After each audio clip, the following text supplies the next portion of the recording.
Onun ifalarından həm sevginin, həm də ayrılığın səsi gəlirdi. O həm sevindirir, həm də bəzən kədərləndirirdi. Bütün melodiyaları həyat hekayəsi idi. Ona görə də bu ifalarda sadəcə səs deyil, həm də bir ömür canlanırdı. Barmaqları sanki bir ömrün yaddaşını oyadırdı. O həm ifa edir, həm də olanları yada salırdı. Sevimli qarmonunun köməyi ilə. Xalq artisti Avtandil İsrafilov.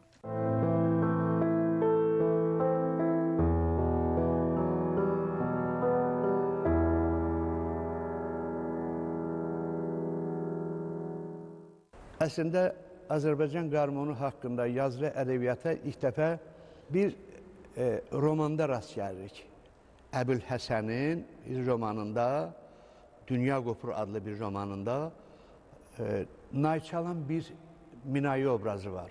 Qadın məclislərində qarmonda xalq rəqslərini ifa eləyir, ifadələri, məlumatları, informasiyaları var. Sonra həmin o nayçalan ifadəsini sonraki nəşrlərdə qarmonçalan minayə kimi görürük. Deməli, qarmonun əvvəlki adı Nay kimi ədəbiyyatımıza daxil olubdur.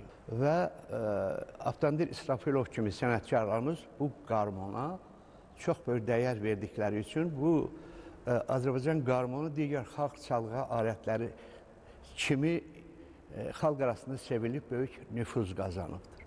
Və bu nüfuzun qazanılmasında səbəbkar olan sənətkarlarımızdan mən deyədim ki, birincisi Avtandil İsrafil olubdur. Mən həmişə demək olar ki, uşaq vaxtından sənətə gələndən iki böyük sənətkara həmişə mənim çox böyük rəğbətim olub, hörmətim olub. Biri, Allah indi canını salamat eləsin, çox böyük sənətkarımız Zakir Mirzəyev, Allah can sağlığı versin. Biri də ki, mərhum Avtandil İsrafilov. Azərbaycanın qarmon sənəti sahəsində çox böyük xidmətləri olan Avtandil İsrafilovla mən demək olar ki, 60-cı illərin axırından ta 70-ci illərin axırına qədər təxminən 10 ilə yaxın bir yerdə işləmişik. O dövrdə Azərbaycan Dövlət Televiziya və Radiosunun nəzdində Baba Salahon ansamblı var idi. Avtandillə orada biz demək olar ki, bir yerdə çalışmışıq.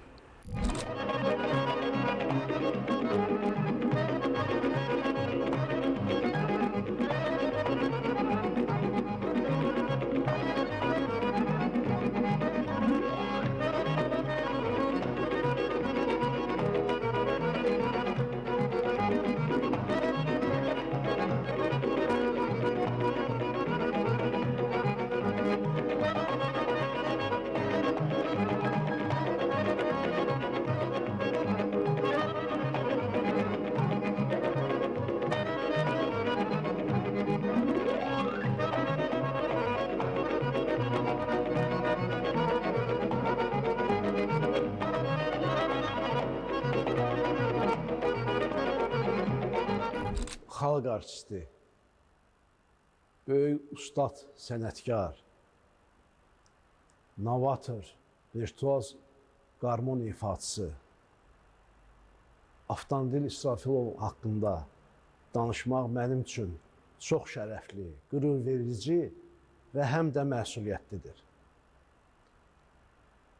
Avtandil İsrafilov gətirdiyi yeniliklərlə, gətirdiyi böyük ifalarla xəzinəmizi zənginləşdirib. Avtandil İsrafilovun qarmon ifasının gətirdiyi yeniliklərdən biri sağ əllə 5 barmaqla ifa mədəniyyətidir.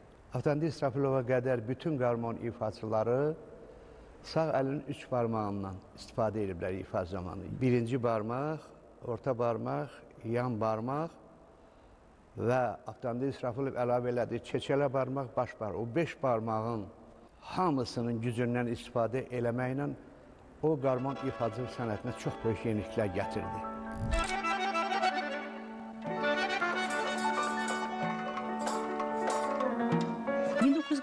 il yanvarın 24-də Bakıda anadan olmuşdu Avtandil. Politexnik İnstitutunun Mülki Tikinti Fakültəsinə qəbul olsa da, təhsilini yarımçıq qoyur. Çünki qəlbinin arzusu başqa idi. Musiqi və qarmon. Hələ 4 yaşı olanda xanəndə Cabbar Qaryağdıoğlu Avtandilin atasına piano hədiyyə etmişdi. Ara sıra bu pianonun arxasına keçib nəsə ifa etməyi də onun musiqi sevdasına təsir edirdi. Və beləcə bütün həyatını musiqiyə həsr edir Avtandil. Mən elə 4-5 yaşım olan zaman gəlirdim. Küçədə oynadığım zaman beynimə musiqi düşürdü. Tez qaçırdım evə. Piyanoda tez onu yığırdım. Özüm öyrənmək yoxdur, heç kim. Heç kim mənə musiqi öyrətmir. Yaş artdıqca orta məktəbə daxil oldum. 48-49-cu illərdə məhəlləmizdə bir kişi vardı. Hərdən çıxırdı 2-ci mərtəbəyə. Orada qarmonu ifa eləyirdi. Bizim köhnə qədimdən qalmış çox bir böyük sənətkarımız olub. Korəhət deyirdilər. Onun qarmonunun sədaları ged-gedə bizim qulaqlarımıza çatırdı. Avtandil İsrafilovun qarmon ifaçılıq sənətinə gətirdiyi yeniliklərdən biri də qarmonun sol tərəfindəki polifoniya və qarmoniya təqdimatıdır. Avtandil İsrafilova qədər qarmon ifaçıları dediyim kimi sağ əlin 3 barmağından istifadə etməklə, sonra əldə ancaq dəm verməklə məhdudlaşdırıblar qarmon ifaçılığını. Amma o, qarmon ifaçılıq sənətində ilk dəfə olaraq sağ əldə ifa elədiyi bütün melodiyaların qarmoniyasını sol əldə polifoniyasını təqdim eləməyə müəssər olubdur. 1960-cı illərdə artıq Baba Salahovun ansamblında solist ifaçı kimi Vəli Qədimovla və digər böyük sənətkarlarla Avtandil müəllim fəaliyyət göstərib ilk professional səhnədə. Və o ansambl ilə bərabər onun öz üçlü trio şəklində olan bir qrupu vardı. 60-cı illərin ortasında onlar ilk dəfə efirdə deməli Avtandil İsrafilov, Vəli Qədimov, Ramiz Həsənov. Onlar bir gözəl rəqs kompozisiyasından çıxış elədilər.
Biz Rübabə Muradov ilə Mirzə Hüseyn Segahı yazmışıq. O Mirzə Hüseyn Segahın demək olar ki, sol hissəsini, rübabəni avtomobil müşahidə eləyirdi. Avtomobilin demək olar müşahidə eləməyi çox həddindən artıq gözəl idi. O qədər gözəl idi ki, görürdün Rübabə xanım özü də deyirdi ki, ay avtomobil, sən çal, mən oxumayım, çünki çox gözəl çalırsan. Yəni bu qədər Rübabə xanımın çalğısına çox vurğun idi. Bir sənətkarda bir neçə böyük xüsusiyyətlər birləşmişdi. Həm solistlik, həm müşayiət, istər ansambl müşayiəti, istər xanəndə müşayiəti. Bax, Avtandil İsrafilov çox rəngarəng ifaları ilə diqqətləri cəlb eləyirdi. Rübabə xanım Segah təsnifi oxuyub. Avtandil müəllim orada çox gözəl bir Segah muğamı ifa eləyib. Və orada da özünə məxsusluğun və öz dəstək xəttini göstərib ki, bu Avtandil İsrafilov.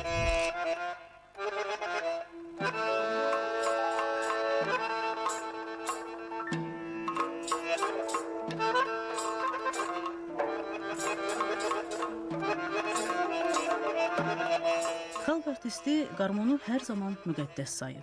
Öz sözləri ilə desək, öpüb gözünün üstünə qoyub. Musiqi alətləri ilə şou göstərən ifaçılardan danışarkən, ustad qarmon dizdən aşağı keçdisə, onu ifa edən sənətkar deyil. Bunlar qarmonu tutub ayağa qədər uzadırlar. Bu sənət deyil, şoudur. Qarmon ifaçıları gərək özlərini yox, qarmonu tərifləsinlər. Çünki qarmon onlardan sonra da yaşamalıdır.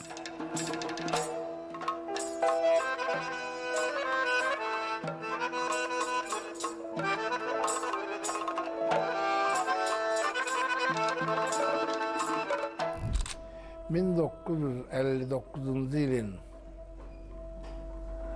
başlanmağına bir iki ay qalmış, atam mənə bir qarmon aldı. O qarmonu biz evə gətirəndən sonra mənim atamın bir də dostu vardı, Ağustin kişi.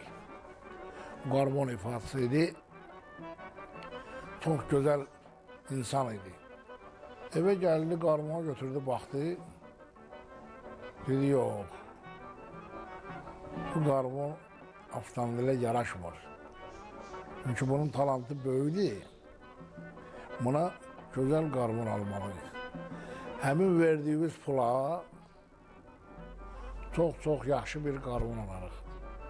Getdik qarmonu verdik sahibinə. Ağustinlə getdik, bir Yusuf kişi vardı. Dedi, valla bu oğlun talantı mən görürəm. Məndə deyir bir qarmon var. Onu oğlum üçün almışam. Oğlum da qarmon çalmaq istəmir. Bu qarmonu verək avtomobilə. Belə oldu ki, tez bir vaxtda öhdəsindən bazarlıqla gəldim və ona görə məni Qaqarin adına Piyanəlilər evinə dəvət edildilər. Gəldik, orada ansamblın tərkibində mən iştirak ededim və orada pullu qarmon ifadəsi vardı, işləyirdi aylıq. O proqramı öyrənəmirdi. Amma mən o proqramı tez bir zamanda öyrəndim orkestrla. Avtandil İsrafilovun qarmon ifasılıq sənəti Azərbaycan mədəniyyətinin, incəsənətinin qızıl səhifələrindən biridir. Bizim Hüseyn Hüseynzadənin bir yaxşı poetik ifadəsi var. Yəni, poetik nümunədə deyir ki, söyüddən bir paya düzəltdi bağban. Çəpərin ömrünü uzatmaq üçün. Bir ucu güc aldı gündən havadan, bir ucu torpağa işlədi hər gün. Pozdu içərisindən bir güc çəpəri. Onun qollarını bağlamaq olmaz. Ağac əvəzinə yüksələnləri paya əvəzinə saxlamaq olmaz. O ağac əvəzinə yüksələn sənətkarlarımızdan biri də Avtandil İsrafilovdur. Avtandil İsrafilov dünyasını dəyişsə də, onun sənəti, onun ruhu, onun mədəniyyəti, onun əxlaqı, onun mənəviyyat bütövlüyü xalqın içindədir. Xalqın öz mənəvi dünyasındadır. Avtandil müəllimin Zabul muğamı ifa edib. Niyə görə mən Zabul muğamından söhbət edirəm? Avtandil müəllim hətta Baba Salahov da ansamblda fəaliyyət göstərdiyi illərdə də özünün rəngləri var. Zabul rəngi, rast rəngi, ondan sonra Zabul Segahda ortada olan rənglərimizdən, deməli, maneənd müxalifdən orta seyyaha gedən şöbədə Avtandil müəllim öz rəngin ifa eləyir.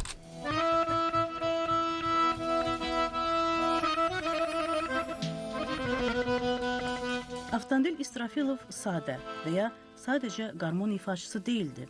İndinin özündə də sevə-sevə dinlədiyimiz Zemfira, Kəmalə, Nazilə, Aynurə, Jalə, Baskalı kimi 100-ə qədər rəqs havasının müəllifidir o həm də. Məclisdir deyib yad notlara köklənəndə, bəsit musiqilərə qol qaldıranda, kənardan bu mənzərə həqiqətən də naxoş təsir bağışlamaya bilmir. Halbuki həm dinləmək, həm də rəqs üçün nə xoş havalar var. Həqiqətən onları dinlədikcə, əsl musiqi məhz elə belə də olmalıdır deyirsən.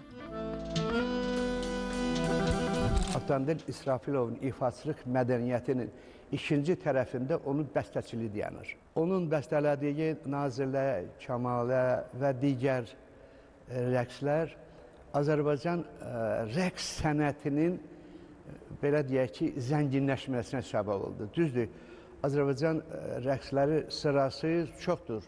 Məsələn, belə deyək ki, vaxtilə Azərbaycan rəqslərini elə sıra sayını adlandırırlar. 6 nömrə, 14-ü, 101-i, belə təəssürat yaranır ki, Azərbaycan rəqslərinin sırası 100-dən artıqdır. Amma bu sıraya Avtandil İsrafilovun bəstələdiyi rəqslərin daxil olması Azərbaycan rəqs sənətinin mövqeyini yüksəklərə qaldırdı. O çox böyük yaradıcı, novator sənətkarıdır.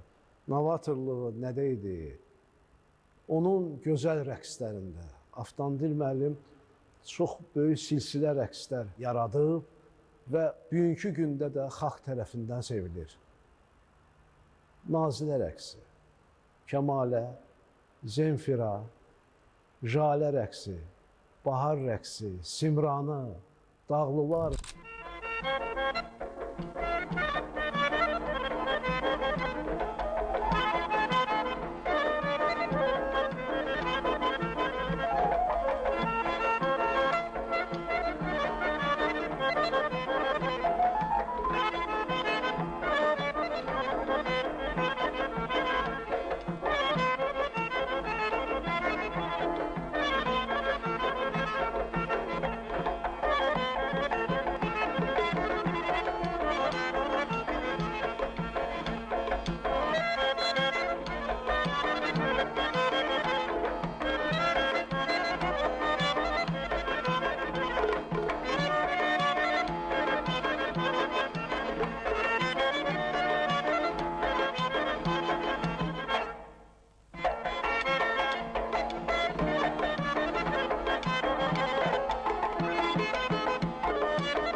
Avtandilin öz rəngləri vardı.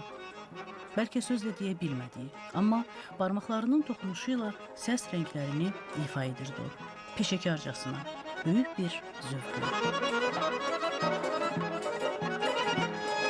Mənim özüm üçün şəxsən mənim həyatımdır. Mən onsuz özümü hiss eləmirəm. Bu qədər yaşım var mənim. Mənə yaşadan odur. Ansambla da çox böyük, demək olar ki, köməkliyi olub Avtandil İsrafilovun. Rənglər çalınanda, dəramətlər çalınanda muğamların görürdün ki, soloları bölürdü. Soloların çoxsunu da görürdün ki, Avtandil çalırdı, Avtandilə verirdi. Avtandil də çox gözəl, demək olar ki, ifa eləyirdi. Hətta bizim xalq mahnılarında da öz yanaşmasını, öz işləmələrini göstərib. Onun val yazılarında, məsələn, Amanovçu, indi də yadımdadır ki, yazılmışdı ki, Avtandil İsrafilovun işləməsində. Yəni, sırf o musiqini ritmindən tutmuş, özünə axıra melodik xəttə qədər öz yeni yanaşmasını göstərir.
Xanlarova ilə bir çox xarici səfərlərdə olmuşdu Avtandil. 1970-ci ildə Türkiyəyə qastrol səfərindən sonra o, demək olar ki, bütün səfərlərində Zeynəb xanımla birlikdə dünyanı dolaşırdı. Musiqimizin təbliği ilə bağlı konsertlərdə çıxış edirdi. Elə bu konsertlərlə bağlı müsahibələrindən birində Avtandil İsrafilov deyirdi: 5 dəfə Amerikada konsert vermişəm. Onun üçündə böyük sənətkar Zeynəb Xanlarova ilə birlikdə olmuşam. Orada bizi elə dinləyiblər ki, özümüzü Azərbaycanda hiss etmişik.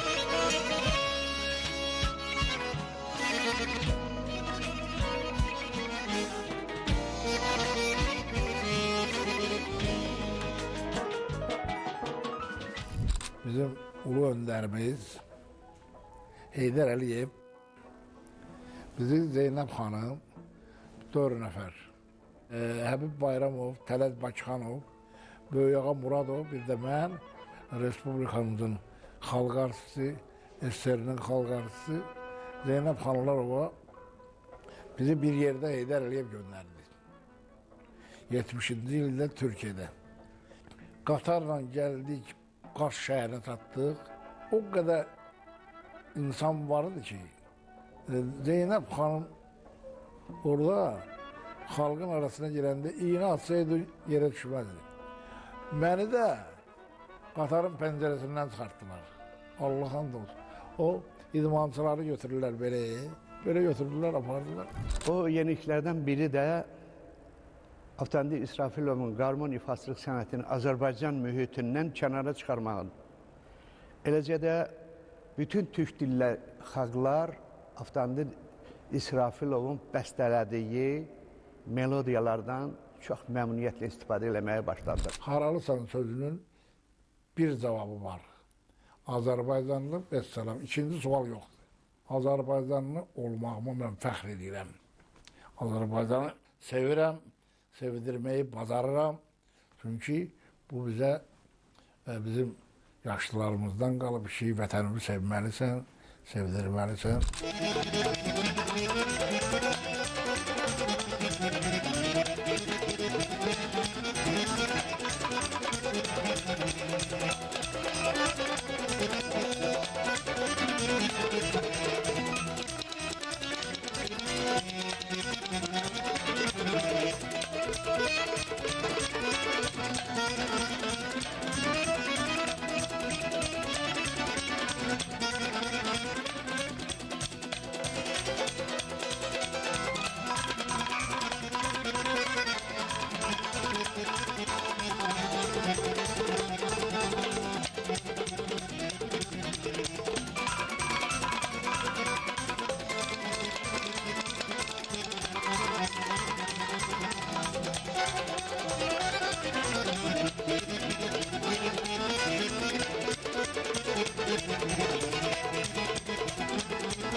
Çox xoşbəxt insanam ki, mən Avtandil İsrafilovun dəvəti ilə Zeynəb xanımın ansamblda bu böyük ustad sənətkarla bir yerdə çiyin-çiyinə çalışmışam. Bütün Sovetlər məkanını, xarici dövlətlərdə olmuşuq. Deməli, biz hara gedirdiksə, mehmanxanada olduğumuz vaxtda yaxınlaşıb birinci Avtandil mənim adını çəkiblər. Avtandil müəllim gəlib, Avtandil müəllim buradadır, Vəli Qədimov buradadır. Ədalət Vəzirov, böyük sənətkarımız, Allah rəhmət eləsin hər üçünə və digər sənətkarların adını çəkirdilər, amma xüsusilə Avtandil müəllimi. Avtandil İsrafilovla mənim tanışdığım təxminən 70-ci illərin ortalarına təsadüf edir. O vaxt mən Azərbaycan Elmi Tədqiqat Pedaqoji Elmlər İnstitutunun ümumi pedaqoq şöbəsində elmi işçi kimi çalışırdım və qarmon ifaçılıq sənəti ilə bağlı 50 səhifəlik metodik tövsiyə hazırlamışdım. Orada Avtandil İsrafilovun ifaçılığı ilə bağlı yerlər də var idi. Onun əsərlərindən nümunələri də təqdim eləmişdim. Onda o instituta gəldi və birlikdə qarmon ifaçılıq sənəti ilə xeyli məsləhətləşmələr apardıq. O xeyli tövsiyələr verdi, gələcəkdə qarmon ifaçılığı ilə bağlı apardığım tədqiqatların inkişafında onun tövsiyələri çox mənə kömək elədi. Bax, bu kitabda həmin Avtandil İsrafilovun bəstələrinin bir neçə nümunəsini bura daxil eləmişəm. Əvvəla onun not nümunələrini hazırlatdırıb bura daxil eləmişəm. Bunların içərisində Nazilə də var, Kəmalə də var, Baskalı da var və digər musiqi nümunələri var.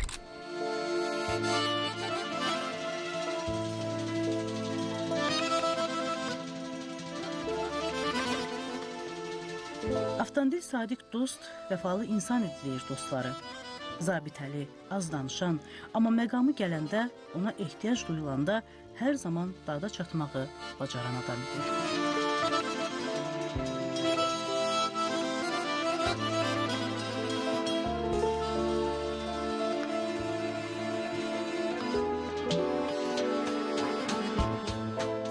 Avtandil İsrafilov çox anlayışlı və hər zaman dəstək göstərən bir ata olub. Biz həyatımızın hər bir hissəsində bu dəstəyi özlərimizə hiss eləmişik. Həmçinin vəfatından sonra belə sanki bu dəstək hələ də üzərimizdədir. Kənardan bəlkə biraz sərt, biraz zəhimli insan kimi görsənsə də biz ailə içində bunu heç zaman hiss etməmişik. Hər zaman öz fikirlərin arazlığını belə bizə nəzakətlə ailə içi təhsilimizə çox diqqət yetirib, bunun üçün bizə şəraitlər yaradıb və özü də böyük bir musiqiçi, böyük bir sənətkar olmasına baxmayaraq heç vaxt bizi bilərəkdən musiqiyə yönləndirməyib. Hər zaman o belə şeylərin həvəslə, istedadla gəlişinə inanırdı və istedadımız, həvəsimiz nədirsə o istiqamətdə bizi dəstəkləyib və gərəkli dediyim kimi dəstəyi göstərib. Avtandil İsrafilov çox gözəl ailə başçısıdır. Mən efir vasitəsilə Zemfirə xanımı, Nigar xanımı, Həcər xanımı, Aydın bəyi salamlayıram. O, axır nəfəsinə qədər ailəsinə bağlı, sadiq insan olub, böyük sənətdə Avtandil müəllimi hamı çox sevir. Çünki çox pozitiv insan idi.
O çalışıb ki, bizi doğruları və yanlışları hər zaman göstərsin, o istiqamətdə böyütsün və doğruluğa çox böyük əhəmiyyət verib.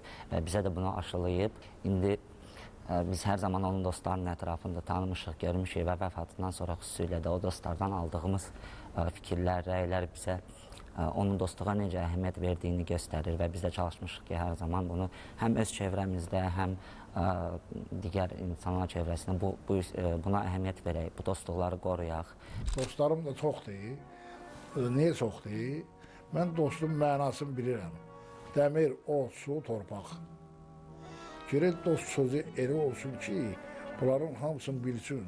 Həmişə zarafat elədiyi, həmişə deyib güldüyü bir adam vardı, o da ki, Vəli Qədimov idi. Onlar demək olar ki, həmişə bir yerdə olurdular. Toylara da bir gedirdilər, şadlıqlara da bir gedirdilər, konsertlərə də bir gedirdilər.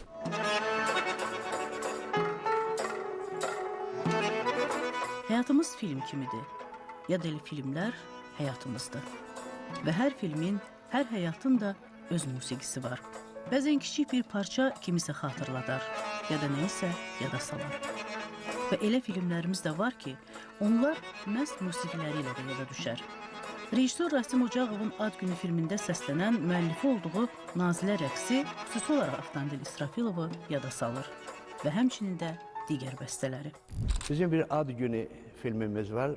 Orada Avtandilin Nazilə rəqsinin səslənməsi Azərbaycan xalqının, yetişən nəslin estetik mədəniyyətinə o qədər yapışıb, o qədər belə deyək ki, ehtiramla, belə deyək ki, sevgi ilə, məhəbbətlə xatırlanır ki, əlbəttə ki, belə musiqi nümunələri yetişən nəslin estetik bədii zövqlərinin formalaşdırılmasında əvəzsiz xidmətlərə malikdir. Azərbaycan kino filmlərində onun ifası bütün bizim Azərbaycan xalqımızın qəlbindədir. Ad günü kino filmində Avtandil müəllimin ifa elədiyi Nazilə rəqsi xalq arasında ad günü kimi gedirdi. Ad günü rəqsini ifa edirdi. Avtandil müəllim sevinirdi o sözə. Deyirdi ki, qoy elə də adı geçsin.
Bizim musiqi tarixində, instrumental musiqi tarixində hər adama müəssər olmuyor. Necə? Avtandil İsrafilov böyük musiqiçi olmaqla bərabər, böyük ifaçı, böyük yaradıcı, novator olmaqla bərabər, amma o tədrislə, dərs deməklə məşğul olmurdu. Deyə görə Avtandil İsrafilov vaxtı yox idi. Amma bizim böyük ondan sonra gələn böyük bir ordu nəslinin nümayəndəsi, hamısı böyük əksəriyyəti özü Avtandil müəllimin tələbəsi hesab edirdi.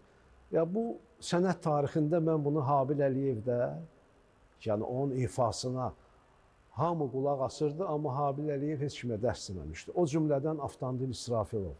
Heç kimə dərs demədiyi halda hamı onun məktəbinə istinad eləyirdi. Özü böyük qarmon ifaçısı olmasına baxmayaraq evimizdə bizim uşaqdan hər bir alət var idi.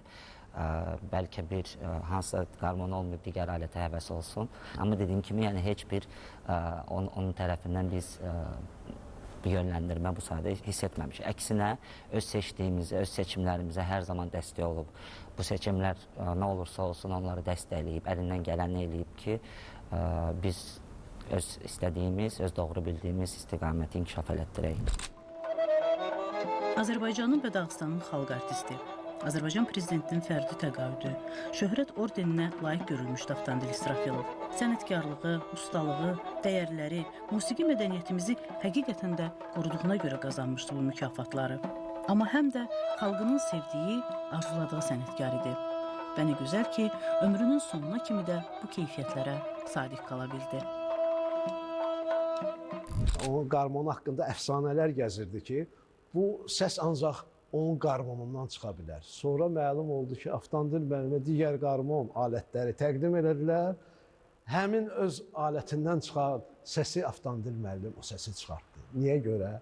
Çünki o səs Avtandil müəllimin qəlbinin, ürəyin səsidir.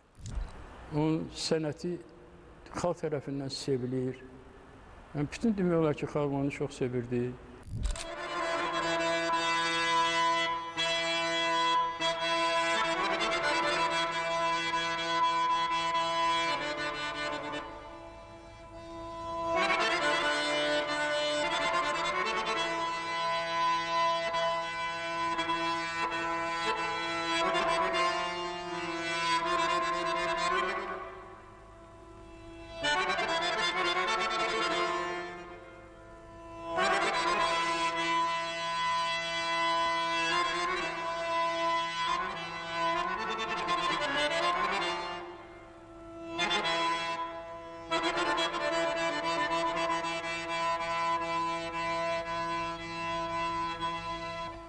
fərqli bir insan olub. Çox düşüncələri, yəni zövqü, mütaliəni bizə aşılayıb.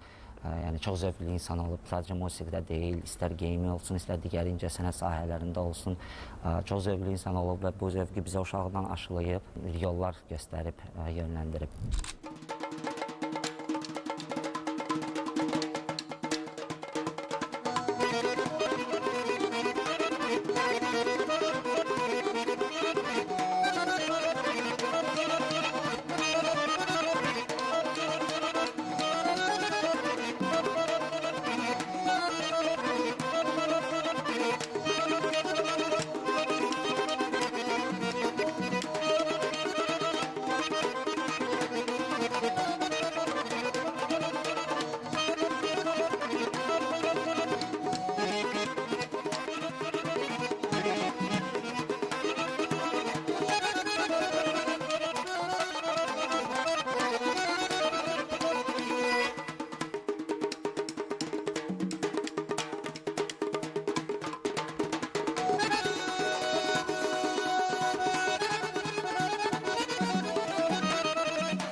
Və xəstəlik dövründə bu bizə sübut elədi ki, insan çox möhkəm olmalıdır və heç bir zaman o sevmirdi o xəstəliyini və yaxud da hər hansı bir zəifliyini göstərsin digərlərinə. Təkrarsız sənətkar Avtandil müəllimi İsrafilov nə qədər Azərbaycan yaşayır, Avtandil müəllimi sənəti həmişə yaşayacaq, həmişə qəlbimizdə Avtandil müəllimin əziz xatirəsi yaşayacaqdır. Avtandil İsrafilovun Azərbaycan mədəniyyəti, incəsənəti tarixində qarmon ifaçılıq sənətinə verdiyi töhfələr əvəzsizdir və o töhfələr hələ gələcək nəsillərin inkişafında, gələcək gənc nəsillərin bədii zövqlərinin, estetik tərbiyəsinin inkişafında, formalaşdırılmasında əvəzsiz xidmətlər göstərəcəkdir. Mən bunu əminəm.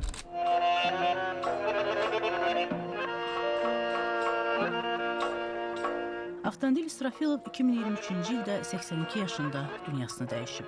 Müsahibələrindən birində ölümlə bağlı sualları cavablandıran sənətkar bu sənətlə məşğul olanların daha tez vəfat etməsindən danışır və deyir ki, bizdən əvvəlki sənətkarlar Teyyub Dəmirov, Səfərəli Vəzirov, Səttar Hüseynov, Məmmədağa Ağayev, bunların hamısı gözəl sənətkar olublar.